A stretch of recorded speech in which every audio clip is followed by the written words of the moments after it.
Assalamualaikum warahmatullahi wabarakatuh. Kenalkan, nama saya Ridwan Akbar dengan NIM 0544922289. Nah, pada video kali ini, saya akan mempraktikkan tugas 2 pada mata kuliah jaringan komputer, yaitu mempraktikkan perintah Windows pada command prompt. Nah, berikut videonya. Nah, di sini sudah masuk ya ke aplikasi command prompt-nya. Di sini kita disuruh memberikan perintah pada command prompt ya, itu ada sekitar 20 perintah ya. Nah, coba kita praktekkan satu-satu ya.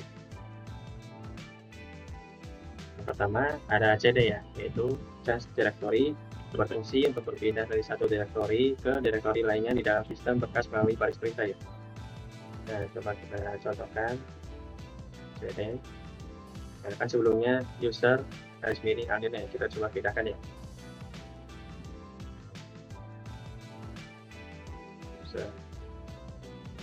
Nah, sekarang sudah berpindah ya dari user /aldino, sekarang udah pindah ke /user ya. Nah, lanjut yang kedua, kita coba perintah cls ya. Nah, cls ini yaitu clear screen ya, yang berfungsi untuk membersihkan seluruh teks yang ada pada layar jendela command prompt ini ya, agar kembali kosong dan terlihat rapi. Coba kita enter. Nah, maka akan terhapus ya semua riwayat tadi ya. Lalu yang ketiga, kita coba kasih perintah ls garis miring tanda tanya. Nah, ini berfungsi untuk menampilkan menu bantuan, deskripsi resmi, dan instruksi penggunaan untuk perintah CLS ya. Ada muncul kata clear the screen atau CLS. Dan lalu yang keempat, kita coba perintah clear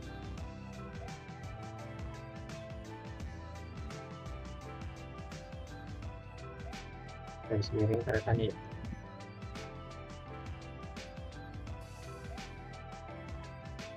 Nah, ini fungsinya untuk menampilkan menu bantuan dan daftar lengkap parameter tambahan yang dapat dipasangkan dengan perintah clear ya.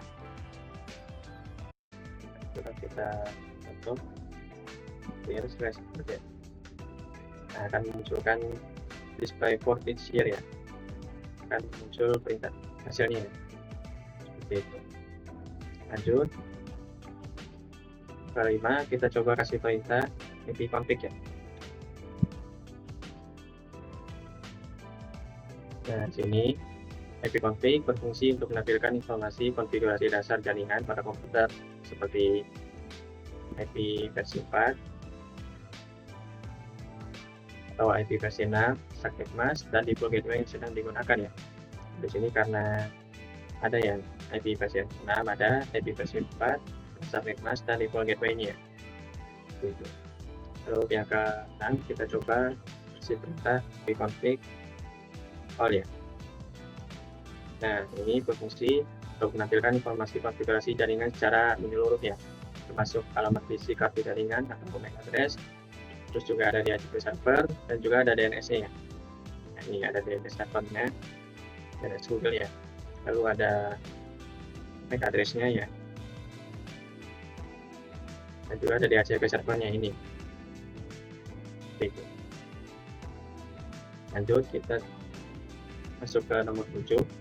Kita coba kasih perintah ipconfig tanda miring tanda tanya ya. Nah, ini fungsinya untuk menampilkan menu bantuan dan opsi parameter modifikasi yang dapat digunakan sama perintah ipconfig ya. Tadi ada tanda tanya, ada al. Nah, yang udah kita coba ya. Nah, lanjut kita coba yang ke-8, yaitu ipconfig / release ya.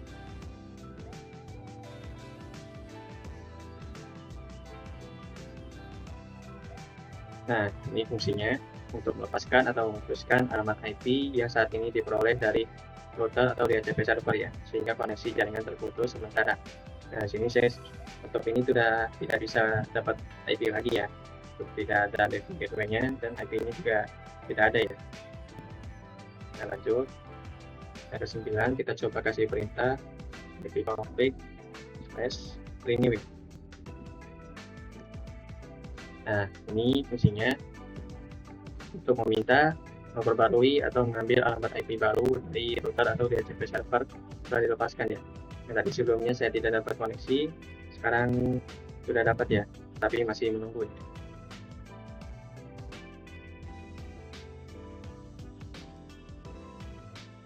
Nah, di sini sudah tersambung kembali ya. Sudah dapat IP dari DNS DHCP server ya. Ada default gateway-nya, sudah ada IP-nya ya. Nah, lanjut kita masukkan nomor 10. Kita bisa coba kasih perintah ipconfig garis miring display DNS ya. Nah, ini fungsinya untuk menampilkan seluruh catatan atau riwayat cache DNS ya, yang saat ini sedang disimpan secara lokal oleh komputer ya. Nah, sini ada banyak ya DNS ya.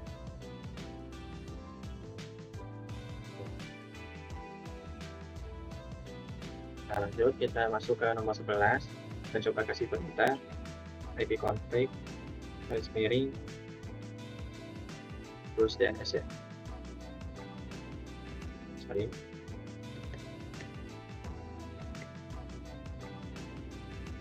Nah, ini berfungsi untuk menghapus seluruh catatan cache DNS tadi ya yang tersimpan di lokal ini guna untuk menyingkatkan rute pencarian domain dan mengatasi error koneksi pada website tertentu ya. Nah, ini berhasil dihapus ya DNS yang tadi disimpan pada komputer. Nah, lanjut kita lanjut ke 12. Kita coba kasih perintah ipconfig garis miring register DNS ya.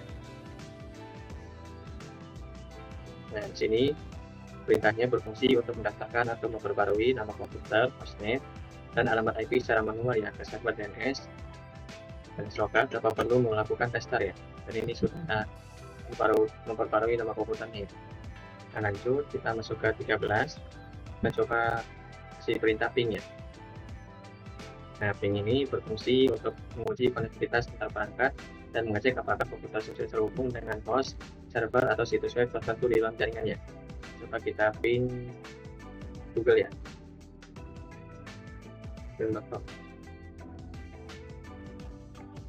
Nah, di sini terhubung ya. Nah, kita coba ping Google dan hasilnya terhubung ya. Dan lanjut nomor 14, yaitu ada perintah netstat ya. Nah, netstat ini berfungsi untuk menampilkan semua koneksi jaringan yang sedang aktif, port yang terbuka, serta statistik lalu lintas data masuk atau keluar pada komputer ya. Nah, coba kita tes ya.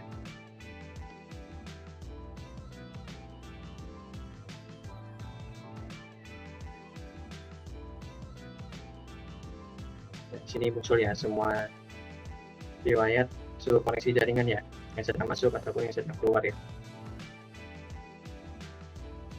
Nah, sudah selesai.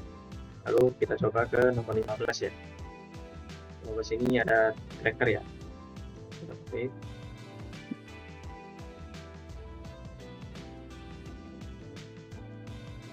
Tracker.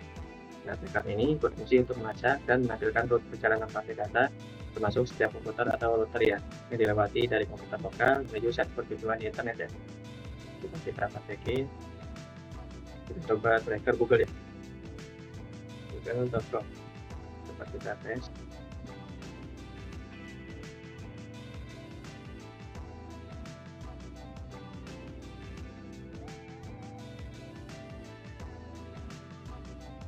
Tidak muncul ya. Ada beberapa ya. Nah, ini hasil dari tracker ke Google ya. Ada sekitar 27 dan ada beberapa yang RTO ya. Dan juga ada yang terkoneksi ke Google ya. Nah, lanjut kita masuk ke 16 ya. Itu ada perintah ping. Oke.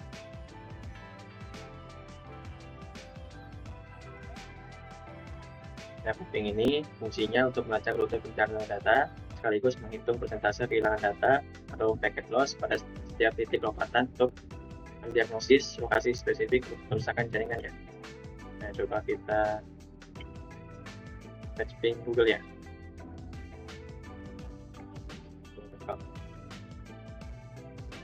kita tunggu ya. Jadi sudah berhasil ya. Semua datanya dimunculkan di sini. Gitu. Nah, lalu yang ke-17 kita coba kasih perintah slookup ya. Nah, slookup ini berfungsi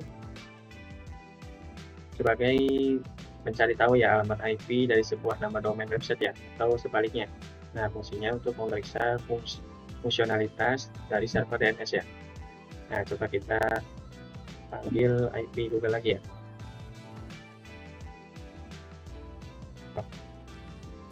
Nah, ini sudah muncul ya IP-nya. Nah, karena IP-nya bukan hanya 8.8.8.8 ya defaultnya, ini juga banyak ya. Ada IP versi 6 dan juga ada IP versi 4 ya. Seperti itu. Lanjut ke nomor 18. Coba kita kasih perintah netsh ya. Netsh. Nah, netsh ini berfungsi untuk mengubah, mengkonfigurasi dan memantau berbagai pengaturan komponen jaringan komputer ya secara mendalam. Nah, coba kita masukin ya. Netsh.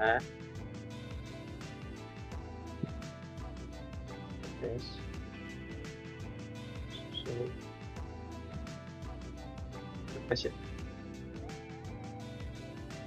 Nah, di sini semua interface-nya ditampilkan ya. Ada dari VirtualBox only, ada Ethernet, itu ada Ethernet 2 yang berasal dari HP ya, dan juga ada interface dari WiFi ya.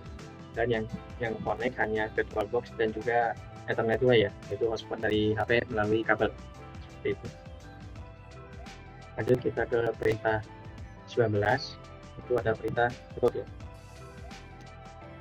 Nah, perintah root ini berfungsi untuk melihat, menambahkan, ataupun memodifikasi tabel routing pada sistem operasi yang mengatur jalur distribusi paket data jaringan ya. Nah, coba kita kasih contoh, kita coba print ya untuk melihat konfigurasinya. Nah, di sini sudah muncul semua. Di sini ada IP 4 table ya, semua IP-nya masuk di sini ya.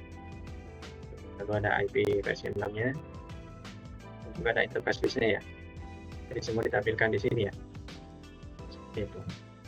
Yang terakhir, yang ke-20, kita coba kasih perintah net ya. Nah, net ini fungsinya untuk mengelola berbagai sumber daya sistem operasi Windows yang berbasis jaringan lokal ya, seperti melihat daftar pengguna, user, atau mengelola akun, serta mengatur layanan pada sistem ya. Coba kita coba salah satu ya, coba net user ya. Nah, sini sudah muncul ya. Ada beberapa akun ya. Itu ada administrator, ada quest, ada nama pemilik, dan ada people account, dan juga ada utility account ya. Jadi semua usernya akan tampil di sini ya. Siapa aja yang mengakses komputer ini. Seperti itu. Nah, di sini saya telah mempraktekkan semua perintah pada command prompt ya. Mulai dari cara memindahkan file sampai kita untuk melihat user dari komputer ini ya, dan juga untuk pengaturan jaringan, cara melihat IP kita dengan cara ipconfig, coba kita memanggil IP Google. Nah, jadi seperti itu ya. Saya sudah praktikkan semua perintah yang kita pakai pada tugas ini ya. Nah, demikian tugas yang saya selesaikan pada video ini. Jika ada saran atau pertanyaan, silakan komen di bawah ya. Nah, sekian dari saya. Assalamualaikum warahmatullahi wabarakatuh.